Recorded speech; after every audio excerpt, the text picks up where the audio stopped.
Eh bien, nous revoilà pour la présentation d'un autre livre parmi ceux qui sont étalés devant vous et qui constituent l'essentiel de ceux que j'aime dans ma bibliothèque consacrée à la théorie des contraintes. Et je voulais vous parler d'un petit livre qui m'a beaucoup intéressé, qui s'appelle Thinking for a Change, qui a été écrit par Liza Scheinkopf.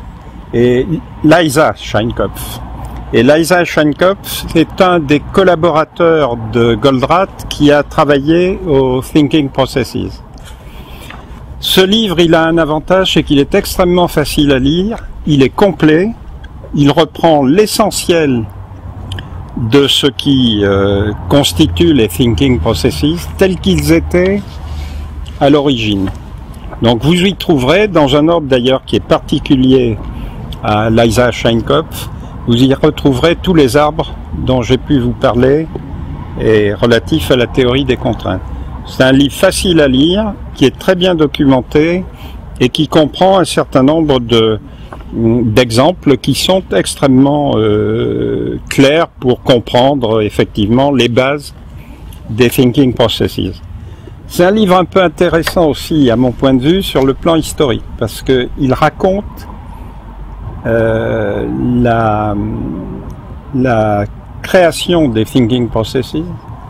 Il raconte en particulier la réunion qui a eu lieu à Rotterdam en 1991 et où ils ont mis comment dirais-je, un terme à l'étude qui avait duré 1 an des Thinking Processes. C'est à partir de ce moment-là qu'ils ont été diffusés en l'état.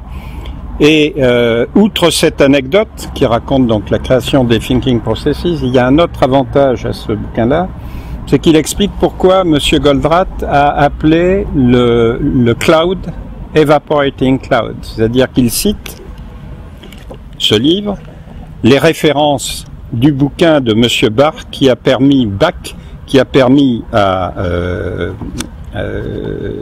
Goldratt de trouver une dénomination à cet outil particulier qu'est l'Evaporating Cloud.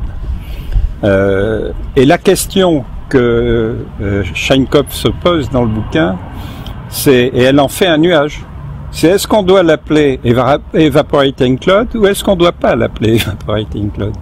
Et elle trace le nuage en question et elle finit par conclure qu'il faut respecter l'auteur et que par conséquent, elle gardera dorénavant l'appellation Evaporating Cloud, alors qu'il y a des gens comme Detmer par exemple qui se refusent à l'appeler par son nom parce qu'ils trouvent le sujet trop exotique.